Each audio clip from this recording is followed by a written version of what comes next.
Flash forward करें तो जो थियोडर हर्जी है, जिसे फादर ऑफ जायनिज्म कहा जाता है, और उन्होंने इस चीज़ के लिए अपने बिजनेसमैन को ऑन बोर्ड किया, अपने इंटेलेक्चुअल्स को ऑन बोर्ड किया। इसके ऊपर भी काफ़ी ज़्यादा कंट्रोवर्सीज हैं कि क्या इन्होंने इनिशिएट करवाई थी वर्ल्ड वार वन के बिल्कुल एक साल बाद बाल्फोर डिक्लेरेशन होता है, जो कि एक ज़्यादा सीक्रेट एग्रीमेंट है, जो होता किसके साथ बिलीव्स के जो हमारा ट्रू मसाया वो तब आएगा जब बनु इसराइल के जो 12 कबीले हैं जो कि डायस्पोरा के बाद इधर उधर चले गए थे। अमेरिकन यूज भी इनके साथ नहीं थे शुरू में, लेकिन हिटलर ने जो काम किया इनके साथ, आज एक कंपनी है ब्लैक रॉक के नाम से, आज basically owns pretty much shares in every single company you can think. One world government, पूरी दुनिया में एक ही गवर्नमेंट होगी, जियो ज़ायनिस्ट है, और जियो ज़ायनिस्ट के अंदर भी बहुत सारी किस्में हैं।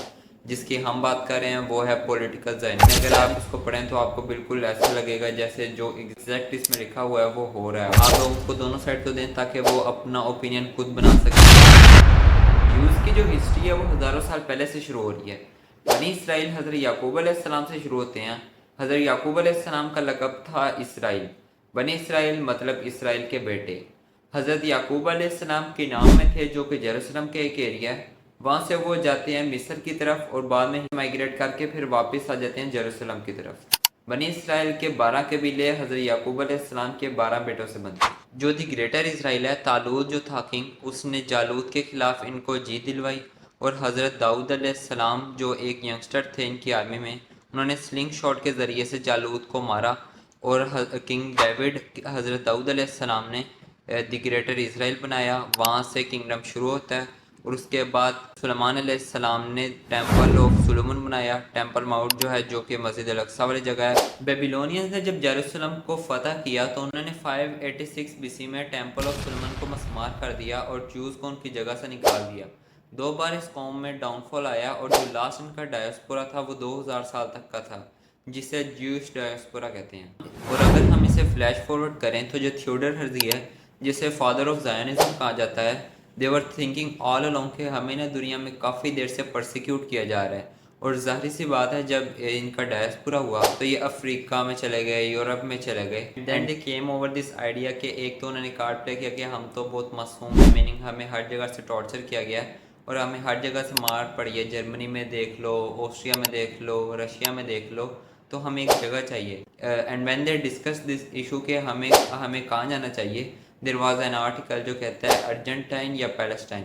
दे preferred Palestine because they have a history in Palestine, कि हमारी ये प्रॉमिस लैंड है और हमने यहाँ आना है। और जब ये आइडिया पॉपअप किया तो जो लीडर्स ऑफ जायोन हैं वो आपस में बैठे और उन्होंने 1896 में अपना मैनिफेस्टो बनाया जायनिज्म का, कि we need a land and we need Palestine, जहाँ पे हम अपनी चीज़ें प्रैक्टिस करेंगे और इबादत करेंगे। वो बड़े कंसिस्टेंट तरीके से all that time they were planning, और उन्होंने इस चीज़ के लिए अपने बिजनेसमैन को ऑन बोर्ड किया, अपने इंटेलेक्चुअल्स को ऑन बोर्ड किया, अपने आर्टिस्ट को ऑन बोर्ड किया और अपने फिलोसफर्स को ऑन बोर्ड किया, और टेबल पे बैठ के ये आपका काम है, ये आपने करना है, और ये हमारा काम है, हमने करना है, और ये सब हमने मिलके करना है। इस चीज़ के लिए उन्होंने पर्टिकुलर अमाउंट डेजिग्नेट की कि ये हमने काम करना है। ये तो एक्चुअली में यूरोपियन जूस थे, ये तो पैलेस्टीनियन जूस थे भी नहीं। और फिर उन्होंने अपना ऑफिशियली मैनिफेस्टो बनाया और उस पर काम शुरू कर दिया। And then world war one है। इसके ऊपर भी काफ़ी ज़्यादा कंट्रोवर्सीज हैं कि क्या इन्होंने इनिशिएट करवाई थी वर्ल्ड वार वन, ये क्या था इसके पीछे। वर्ल्ड वार वन में एक तरफ तो टर्की और जर्मनी था और दूसरी साइड पे ब्रिटिश, फ्रेंच और रशिया था। वॉर अभी ख़त्म नहीं हुई थी कि फ्रेंच और ब्रिटिश को पता चल गया कि we are going to win this war, तो वो लोग मैप को रीडिज़ाइन करने लग गए कि ये एरिया आपका है और ये एरिया हमारा है। और हुआ क्या कि जो पैलेस्टाइन का एरिया था वो ब्रिटिश के अंडर आ रहा था। वर्ल्ड वार वन के बिल्कुल एक साल बाद बाल्फोर डिक्लेरेशन होता है, जो कि एक ज़्यादा सीक्रेट एग्रीमेंट है, जो होता किसके साथ है, एक साइड पे लॉर्ड हैं ब्रिटेन के और दूसरी साइड पे रोथस्चाइल्ड हैं। और रोथस्चाइल्ड वो हैं जो वेल्थ है वो एक्चुअली इनके हाथ में है, they were the bankers actually. What do the businessman have to do with the land. Mean के ये अरसे से प्लानिंग कर रहे थे कि हमारा मोटिव यही है, हम जो कर रहे हैं वो तो कर रहे हैं। This people have been planning for a very long time. जेलिकल बिलीव्स के जो हमारा ट्रू मसाया वो तब आएगा जब बनु इसराइल के जो 12 कबीले हैं, जो कि डायस्पोरा के बाद इधर उधर चले गए थे, वो इसराइल में इकट्ठे हो जाएंगे। और हैरानी वाली बात यह है कि इनको पता भी है कि the true messiah will kill all of them, लेकिन फिर भी वो इनको इकट्ठा कर रहे हैं और इनको लैंड्स दे रहे हैं रहने के लिए। ज़ायनिज़्म इज़ नॉट जुडाइज़्म। जो ऑर्थोडॉक्स व्यूज़ हैं वो तो इनके खिलाफ हैं। ये बड़ी फैसिनेटिंग बात है कि एक हारा हुआ नैरेटिव और एक ऐसा नैरेटिव जिसमें कोई जान नहीं अगर लीगली देखा जाए, और जिनको हर जगह से निकाला गया, तो उन्होंने ऐसा क्या किया कि हाउ दे गोट रीग्रुप और सारे एक ही नैरेटिव पे इकट्ठे हो गए। इवन अमेरिकन ज्यूज़ भी इनके साथ नहीं थे शुरू में, लेकिन हिटलर ने जो काम किया इनके साथ, उसके बाद अमेरिकन ज्यूज़ भी ज़ायनिस्ट बन गए। यानी हिस्टोरिकली कुछ ऐसे इवेंट्स हुए हैं जिसकी वजह से they all got reunited, they build one narrative और सारे उस नैरेटिव के पीछे लग गए। ये फंड लेकर आए और बड़े बड़े डोनर्स इन्होंने ढूंढे और बड़ी बड़ी गवर्नमेंट्स को इन्होंने कन्विंस किया।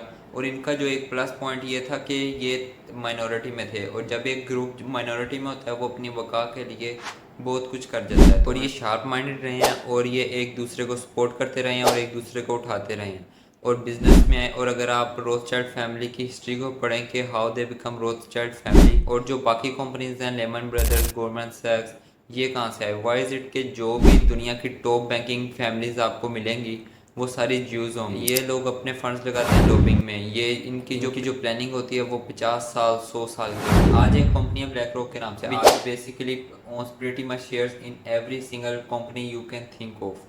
आप एप्पल की बात कर लें, यूट्यूब की बात कर लें, माइक्रोसॉफ्ट की बात कर लें, अमेजोन की बात कर लें, लॉकहीड मार्टिन, बोइंग, मतलब वेपन मैन्युफैक्चरिंग के साथ भी और कंपनीज के साथ। इनका इंटरेस्ट क्या है? इनका इंटरेस्ट ये है कि जंगें हों, because the more weapon you use, the more war you have, the more plane you sell, the more missile you sell, we make money.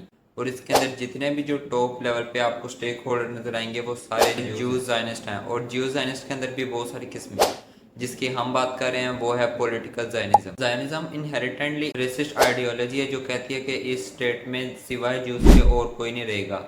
Their agenda और प्लान के इजराइल प्योरली ज्यूश स्टेट होनी चाहिए और बाकी सबको इसमें से eliminate कर दिया जाए। और अगर हम करंटली इश्यूज को भी देख लें कि what is the problem with the people of Gaza, why they are analysing the whole generation. लोगों को नॉर्थ से शुरू करके रफा की तरफ ले आए और वहाँ पर भी बम्बार्डमेंट करके लोगों को ख़त्म कर रहे हैं। लिटरली जहाँ पे राशन डिस्ट्रीब्यूट किया जा रहा है, जहाँ पे हज़ारों लोग मौजूद है, वहाँ पे मिसाइल्स फेंक रहे हैं। दिस शोज के देयर इज़ समथिंग हैपनिंग और वो वहाँ से सबको ख़त्म करना चाहिए। 1880s में रशिया में एक बड़ी कंट्रोवर्शियल बुक प्रोड्यूस हुई जिसका नाम था the learned elders of Zion. The protocol में इसका मतलब है the meeting minutes of the learned elders of Zion. ये बुक लीक हो गई और पूरी दुनिया में फैल गई। इसको जूस सर्कल से अभी तक डिनाई किया जाता है कि ये कैसे हो सकता है। ये आउटलाइन करता है the global plan of Jews to take over the world, लेकिन इसको जूस से डिनाई किया जाता है कि ये कैसे हो सकता है, ये झूठ है, फ्रॉड है। लेकिन अगर आप इसको पढ़ें तो आपको बिल्कुल ऐसा लगेगा जैसे जो एग्जैक्ट इसमें लिखा हुआ है वो हो रहा है। मैं आपको अनऑफिशियल न्यू ऑर्डर 2021 टिल 2030 अगर पढ़ के सुनाऊं तो वन वर्ड गवर्नमेंट, पूरी दुनिया में एक ही गवर्नमेंट होगी। One world cash as currency, one world central bank, one world military, मतलब पूरी दुनिया की एक ही आर्मी होगी। The end of all privately own property, मतलब जो सारी प्रॉपर्टी होगी वो गवर्नमेंट की होगी। The end of family unit, government raise children ताकि बच्चों की ब्रेन वॉश कर सकें। Government owned and control school, government universities, ताकि जो इनका जो अपना नैरेटिव है वो बच्चों को स्कूल कॉलेज में पढ़ाया जाए। The end of private transport, all business owned by government, the end of single family home. एक और चीज़ के पिछले 10 सालों में जितना भी कंटेंट आपको इजीली मिल जाता था इंटरनेट पे अबाउट ज़ायनिज़्म और इनसाइड स्कूप जो कि क्रेडिबल ज़राए से, फॉर एग्जांपल एक्स इल्यूमिनाटी और एक्स ज़ायनिस्ट जो कि बाहर है उन्होंने ये काम किया, वो सारी इन्फॉर्मेशन इंटरनेट से गायब हो गई है और यूट्यूब से भी गायब हो गई है। आपको वहाँ पे नहीं मिलेगी थ्रू मिस इन्फॉर्मेशन एंड और controversy, whatever that information is gone. आप लोगों को दोनों साइड तो दें ताकि वो अपना ओपिनियन खुद बना सकें किसी चीज़ के बारे में। तो आज की वीडियो के लिए इतना ही। अगर वीडियो पसंद आई तो लाइक करें, शेयर करें, कमेंट करें और सब्सक्राइब करके बेल आइकन को दबा देना। मिलते हैं अगली वीडियो में।